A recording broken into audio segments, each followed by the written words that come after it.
Yo, what's going on, you guys? Welcome back to another What If video. In today's video, we will be doing part 2 of What If Spider-Man Fought Michael Myers. So make sure you guys go ahead and check out the last part. And also, I want to thank everyone who ended up checking out the last part, as it did really well. So I want to thank everyone who watched it. But like I said, go ahead and watch that, because if you don't, you'll have no idea what's going on. And this part is going to be a big part of this 4-part What If, so you need to check out part 1. But before we go ahead and get into this, make sure you guys go ahead, like the video, subscribe to the channel, comment down below what you thought of part 1 if you're hyped for part 2. But without further ado, let's go ahead and get into part 2 of this What If.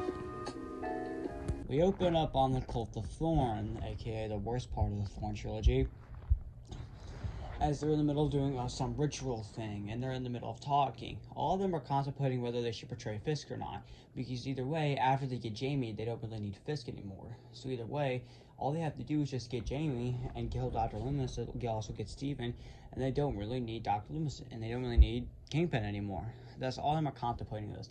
They decided they need to stay in partnership with him for the moment.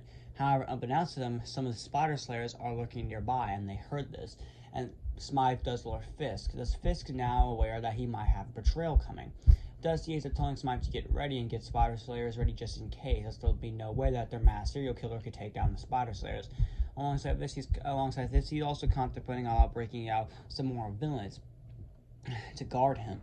Meanwhile, we cut to Spider-Man as he's desperately swinging to the safe house where Jamie, Steven, and Dr. Loomis are at, as the Sinister Six, with Michael now being one of the members, are currently heading over there. Spider-Man swings as fast as he can over there, and he tries to contact them, which they do answer. Spider-Man tells them to get out of there now, and that the Sinister Six are on their way. And Spider-Man explains who they are, how 5 of them are their worst enemies, and that Michael has recently joined the Sinister Six, and that they're all coming there now, and to get out of there as fast as they can. Thus, they do end up contacting the chief of police, and she says that also to get out of there now, and that she'll be on their way to pick them up. Thus, they do manage to get out and run around the same time that the Infinity Six do show up, and they all end up bursting through the house. Doc Ock gets to telling everyone to look around, and we follow Michael as he looks around, and he does find clues, and he ends up seeing that Dr. Loomis, Jamie, and Steven have escaped, and thus he actually ends up following them without the rest of the Insidious Six realizing this. Spider-Man quickly swings down and tells all of them to surrender, with all of them laughing, saying, "You really think we're going to surrender?" Spider-Man knows he's going to have to take them down pretty quickly. Thus, Rhino ends up charging at Spider-Man, however, he dodges the attack, and thus Rhino runs to the Scorpion. Mysterio attempts illusions, however, Spider-Man manages to dodge all of them and they do it in pitting chameleon. Spider-Man takes this opportunity to throw some red one throws at Doc Ock, however, his metal arms do end up destroying him. Doc Ock ends up asking where Michael is, however, Michael is nowhere to be found. Ock is extremely confused, however, Spider-Man will quickly take this opportunity to web kick him and went in the web against the wall, leaving him there. Spider-Man went up telling all to say they're pretty when the police arrive. Doc Ock gets to get pissed off by they say that you're going to pay for that. However, Spider quickly swings away, and he has a feeling he knows where Michael's going. He's following after them. Thus, Spider-Man quickly follows there as he manages to find Michael. He quickly puts a spider tracer on him before Michael does see it. Thus, he got the ability to track him. And Spider-Man does follow him stealthily, and he does realize that he's following Jamie, Steven, and Dr. Loomis, the chief, to the police station. Thus, Spider-Man knows he's going to have to be quick. Meanwhile, we cut back to Wilson Fisk as he's meeting with the Cult of Thorn. The Cult of Thorn ended up saying how they actually are interested in someone else, that they want to become the new Michael Myers, even though this plan makes no sense. Honestly, this plan of how many things makes no sense. But anyway, Fisk ends up asking who, and they end up explaining them Danny Strode, and how they're interested in him as well, but they have to capture Kara Strode, his mother, as well as him, alongside someone else who's apparently been spying on them for a while, being Tommy Doyle, someone who was one of the people who first saw Michael in 1978. Fisk contemplates this, and he decides to go ahead and that they'll send Spider Slayers to go over there to capture them. That's because the Spider Slayers do end up capturing Danny, Kara, and Tommy Doyle without much effort, and kills all the rest of the Strode family. And they bring them all here to the Fisk Tower. Fisk explains to them why they're here and how they're able to, and how they're here to fulfill their Cult of Thorn's purposes. Alongside this, though, they still need to gather the rest of the loose ends to bring them here as well, with Fisk even telling the Cult of Thorn this. And the Cult of Thorn says that they will be getting him soon, as Michael is in the middle of tracking him down. Meanwhile, we cut to Spider-Man as he swings around. He has no idea what's going on back at Fisk Tower. He's too focused on trying to find where Michael's going, and they do end up realizing he's at the chief of. He's heading to the police station. Thus, Spider-Man quickly swings in there. However, unbeknownst to him, something has recently landed. The Venom symbiote has recently landed once again. Dormammu ends up telling Mordo this, telling him how they want to give the symbiote to Eddie Brock. And that's because the symbiote doesn't land a bit early as Dormammu wants to use the symbiote, and he feels like with this, he could use it for a potential partnership, as he wants to get revenge on Spider-Man for him helping Doctor Strange to stop him. But Spider-Man has no idea the Venom symbiote's landed. However, unbeknownst to him, when they try to get control of the Venom symbiote actually ends up escaping on its own to find a host. As it turns out, in this version, he actually doesn't want Eddie Brock. Although he senses his anger and rage, he actually senses someone that's much stronger than Eddie. It's actually at the police station, and no, it's not Spider-Man. It's someone else, and I think you know who it is. Spider-Man ends up landing on there. The policemen all point their guns, however, the chief of police tells them to put them down. Spider-Man actually explains how he put a spider tracer on Michael and that he's following them here. Michael's somewhere here. Thus, the police all quickly split up, though, with Spider-Man staying on guard to protect Jamie, Steven, and Dr. Loomis. However, all of a sudden, they get a call from someone. And it's the Cult of Thorn. The Cult of Thorn ended up telling them that you're going to give us Jamie, Steven, and Dr. Loomis, or else. Now, they actually don't know it's Dr. Wynn yet. Loomis does, but Jamie does know as he's covering his face up. Alongside this, Wilson Fisk also ends up showing his face. Now, the chief of police is shocked about this and puts two and two together, saying that you were behind your son framing Peter for what he did, with Fisk laughing, saying, "Of course, and I have erased all data to where it doesn't pinpoint back to me, even though my son will probably get revenge." Fisk ends up telling them that you have one last chance, and they end up showing him Danny Strode, Kara Strode, and Tommy Doyle. Now, Loomis doesn't end up recognizing Tommy Doyle, and he ends up asking him what are you going to do with them. And the Cult of Thorn simply say that they're part of their big master plan, and that they give help Jamie, Steven, and Dr. Loomis, and that they'll trade them back. However, Spider-Man knows it's not a good idea, that this could be a potential trap, and he knows that he's going to need help, though, but no one's available at the moment. So because of this, he decides that he needs to plan this out carefully. And Spider-Man says that he'll be there to break them all out, and they won't get their hands on any of them. Fisk and the Cult of Thorn simply laugh, saying, "We'll see, Spider-Man." And thus, they do end up leaving their call. Spider-Man has no idea what to do, that they need to figure out something quick if they're going to beat Fisk and the Cult of Thorn. However, they end up hearing screaming in the distance, and they all are looking into the police station cameras, and they see Michael just slaughtering everyone at the police station. However, something's going unexpected about it, though. Michael's using a weird black substance, almost like black goo, with them pointing it out. And Spider-Man's eyes widen as he realizes what Michael is using, and he gasps in horror. They all end up asking what's going on. And Spider-Man essentially explains to them what that is. He tells them about the Venom symbiote and how he bonded with it and what he did, and how he almost ended up killing both Rhino and Shocker, and how he did manage to rip it off. However, it ended up landing on one of his co-workers from the Daily Bugle, Eddie Brock, and thus Venom ended up fighting Spider-Man. He did remove the symbiote, however, and threw it on the spaceship, and it was long gone into space, and he has no idea how it got back to Earth, and Spider-Man's extremely confusing at dead end. However, Spider-Man quickly puts two and two together and gets a flashback back to the Doctor Strange episode earlier this season. And you remember something, though. Dormammu and Mordo apparently had a backup plan with something familiar Spider-Man had. And his eyes widen, and he realizes what the backup plan is. It's the Venom symbiote. However, stuff's only going to get much worse as the Venom symbiote is in the process of reproducing, and thus the Carnage symbiote is born. And the Venom symbiote at the moment is bonded with Michael, and he uses this to his advantage as he wants to find Eddie, and that the Carnage symbiote is much more interested in Michael. Thus, because of this, the symbiote does end up bursting through Ravencroft, trying to call out where Spider-Man is. Spider-Man lands down there, telling the Venom symbiote to get out of Michael, and that he's going to stop him. He stopped him once before, he stopped him again. Michael, with the Venom symbiote will be talking here, saying, "Yeah, sure." And he went into launching symbiote tendrils at Spider-Man. Spider-Man would dodge the attack, however, and the two of them would begin to get in an intense fight. The Venom symbiote would actually quickly leave and would latch onto Eddie. Eddie would scream, "Yes!" and he would rebond, and thus Venom has returned. He would end up launching symbiote tendrils at Spider-Man. Spider-Man would struggle to dodge all the attacks due to them not activating his spider sense. However, the Carnage symbiote ends up approaching Michael as he gets ready to enter the fight. And thus, Michael has now bonded with the Carnage symbiote, creating Carnage Myers. Carnage Myers ends up launching a symbiote tendril. Both of them look shocked as they see Michael Myers bonded with the Carnage symbiote. Mordo and Dormammu are obviously shocked by this, and they know they have to get control of the symbiotes now before they get out of control. And they even try to tell the Venom and Carnage symbiote to get under control. However, Spider-Man quickly realizes what they're doing and realizes who it is. And he quickly realizes right there that he's going to have to contact Doctor Strange if he's going to stop them, as they're tied into this as well. Spider-Man ends up quickly shooting a whip to try to stop Carnage Myers. However, Carnage Myers easily uses a symbiote tendril and a symbiote axe almost cutting Spider-Man's head off. Spider-Man struggles to dodge the attack. Venom attempts to jump at him. However, Carnage Myers once again easily outmatches him. Throws him off the building. Venom, however, quickly shoot a web, latching still back on them and kicking Carnage Myers, only for Carnage Myers to catch him by the throat, choke slamming him to the ground. He would say pathetic, and he would throw him through a couple floors of the building. He would go crashing down, badly injured, even with the symbiote. Spider-Man will also be struggling as well, trying to keep up. However, Carnage Myers, like I said, is way too powerful for him. Spider-Man knows he's going to have to do something quick.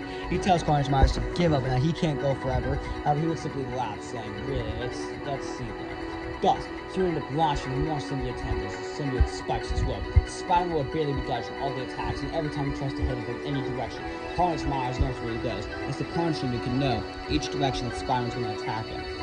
And the Spider-Man's struggling even more, and he tries to beat Carnage Myers. However, Carnage Myers outmatches him, and he's brutally beating down on Spider-Man, stabbing him in the leg. Spider-Man screams in pain. However, Carnage Myers would just simply laugh, saying, farewell, Spider-Man. You would see Dr. Loomis, Jamie along with Steven. He would quickly grab all of them, with Steven crying. The police chief would try to attempt to fire back at her with a gun. However, he would simply cut off her head, killing her right then and there. Spider-Man's terrified at this. He would say, you're going to pay for that. However, Carnage Myers would laugh, saying, yeah, sure, I bet I will. And thus he would quickly jump away into the night, swinging away. Spider-Man would approach Venom. He went about asking him if he's alright. Venom quickly realized what he's done, and that Carnage Myers would become more powerful. Venom would explain to him how the Venom symbiote was reproducing at this point, with Eddie saying they're going to have to stop him now, and they're going to need all the help they can get, especially now that it's bonded with someone like Michael Myers. Spider-Man is simply saying that it's because of Mordo and Dormammu, and thus they have to get them out of the way first. Thus, because Spider-Man and Venom do quickly arrive at the Sanctum Sanctorum and explain the situation to Doctor Strange.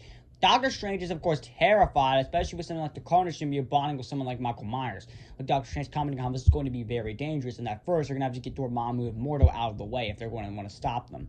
That's because all of them quickly arrive at Mordo and Dormammu's lair. All of them end up telling Mordo to give up. However, Mordo would attempt to fight back. However, they would quickly outmatch him, and they would deactivate the portal that Dormammu was trying to use to get it into the real world. That's because it's all known now with Mordo and Dormammu out the way for the moment, they should be able to focus on Carnage Myers, and that they have to stop him along with the Corpse of Thorn. Thus, Spider-Man and then quickly swing with Doctor Strange following.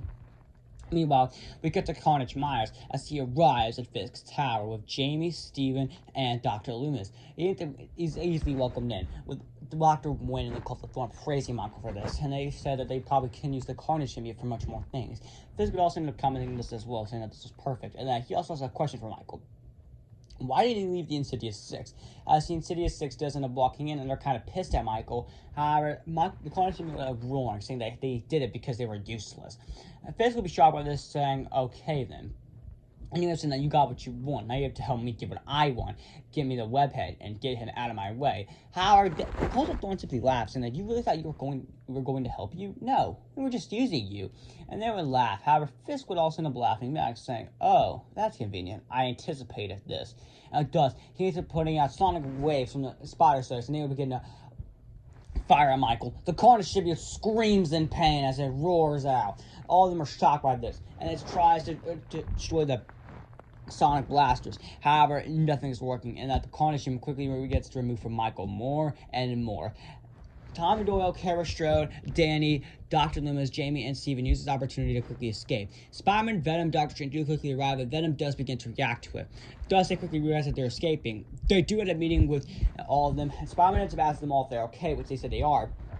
Spider-Man knows they're going to have to do something quick. Doctor Strange is telling them that they're going to head back to the Sanctum Sanctorum. It does quickly opens a portal, and they arrive back at the Sanctum Sanctorum. All of them end up asking Doctor Strange what are they going to do. Doctor Strange ended up saying that with them temporarily distracted at the moment fighting each other, then we might be able to use this to our advantage to potentially stop them. Doctor Strange ended up asking him, do you know any weaknesses of Michael? However, Jamie and Dr. Loomis, who's dealt with him the most, along with Tommy Doyle, would end up saying no. With Tommy Doyle commenting how he's done research on Michaels for years to try to stop him. However, nothing's worked. And he actually ends up explaining to Jamie why he didn't interfere in the events of Halloween 4 or 5, as Tommy Doyle does make a brief appearance in Halloween 4.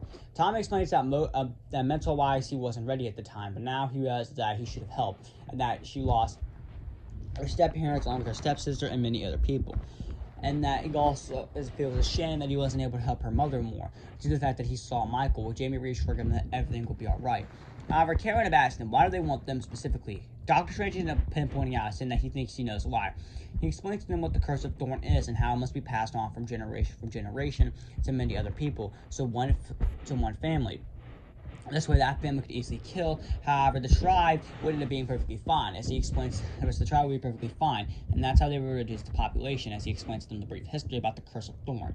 And he would also explain that they plan on using Stephen, Danny, along with Michael, combining them into this ultimate serial killer. This way, they won't have to keep switching to different Curse of Thorn people. This way, they would only just have one, and they wouldn't feel the guilt of having to turn another family member into this. However, they would still say that it's still more terrible with him saying that he knows. However, they think it's the right thing to do. Spider-Man and Venom were horrified by this, saying that there has to be some way to stop them. However, Dr. Strange would simply say, with them having the Carnage symbiote now, this might be harder, as they are going to have to stop them, and fast, if they're going to want to beat them. Meanwhile, we come back to Carnage Myers as he roars, symbiote tendrils flying everywhere, destroys the sonic blaster. He would simply say, you're going to pay for that. And also, the Cult of Thorn would be ready as well, attempting to use some sort of magic to help Michael. However, nothing's working, and the Kingpin would end up sending the rest of the Sinister Six, as he also broke out Shocker. Alongside this, he would also end up sending Spider Slayer as well, and a huge fight begins. Carnage Myers would be shocked by the power of the Spider Slayer that are made out of Promethean X. He gets angered and attempts to destroy one. He only destroys one out of them, and there's more coming alongside the Insidious Six. Rhino charges at him, hits him into a wall. However, Carnage Myers would be loud, would end up cutting Rhino in half vertically. Rhino's body would fall on the ground. The Insidious Six, the rest of the Six are horrified. Scorpion would attempt to launch poison at him. Meanwhile, Shocker would attempt to use the sonic blasters. However, this only ended up pissing Carnage Myers off even more. He would simply stab Shocker on the chest, and he would end up cutting off Scorpion's tail and only throw him off the building, killing him. Alongside this, Dolly, Doc Ock, Chameleon, and Mysterio are left. Mysterio would end up using his illusion to distract Carnage Myers. Carnage Myers would be confused, and Chameleon would end up blending in as the Cult of Thorn, telling him to fight and to get Fisk out of here. However, the Cult of Thorn would try to tell Michael that's a fake. However, Chameleon would use this to his advantage to quickly attack Michael, sending Michael flying as he transforms into Carnage Myers, begins to fight him, and he's getting some powerful attacks in. And alongside this, though, Dr. Octopus into taking his arms and does end up stabbing Carnage Myers to the leg. He ends up throwing him out of the building. However, Carnage Myers would latch onto the building, he ended up roaring, jumping back in there, and kick Otto in the face, almost making him fall off the building. However, his arms would catch him. However, it would be too late as Carnage Myers destroy his arms, causing Otto to fall to his death, similar to Scorpion. Carnage Myers would then begin to focus on Mysterio, Chameleon, the hardest members of the team. He would manage to quickly figure out Mysterio's illusions, so he wouldn't have grabbed Mysterio by the throat, saying that you're going to pay for that. And he would have cutting off his head as well, and he would have ripping his body in half vertically alongside that as well, even more pissed off. However, the person he's most pissed off at is the Chameleon. Chameleon ends up attempting to launch more attacks at Carnage Myers. However, Carnage Myers says, you're not going to win, and he roars in anger, symbiote tendrils flying everywhere, and he ends up launching them at Chameleon. Chameleon dodged the attack and attempts to fire his own version of the symbiote tendrils back as well. However, nothing's working, and Carnage Myers grabs Chameleon, and he ends up ripping off his disguise, ripping off his belt, and thus he ends up telling him that you are now going to die by the hands of Carnage Myers. The Carnage symbiote is almost fully taken over Michael, and Chameleon would beg for his life. However, Carnage Myers laughed, saying, you don't get to win. How all of a sudden a laugh would be heard, and they would end up saying, did you really think it was going to be that easy to take us down? And Carnage Myers would be confused as all of a sudden a Chameleon is taken away, and we see the Insidious Six right then and there. It was an illusion by Mysterio this whole time. They all end up laughing. The Insidious Six easily overpowers Carnage Myers alongside the Spider Slayers, as they actually have the Cult of Thorn hostage, thus forcing Carnage Myers to give up, as Carnage Myers and the Cult of Thorn escape, as they're shocked by this, as they weren't expecting this. And Fisk ends up laughing, saying, that's what happens if you betray me. I always figure out a way to come out on top. And thus, the Cult of Thorn are forced to retreat. They end up finding an abandoned warehouse, and they quickly stay in there real quick.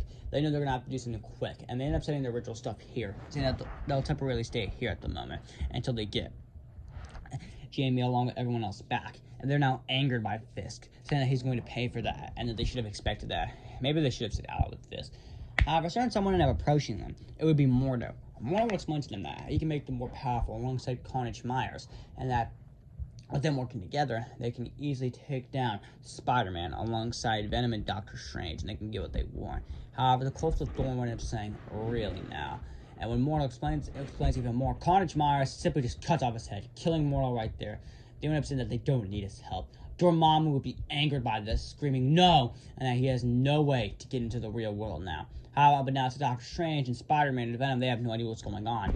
And they end up deciding to swing back to Fisk Tower. However, Fisk, the Insidious Six, alongside the Spider Six, would be waiting for them.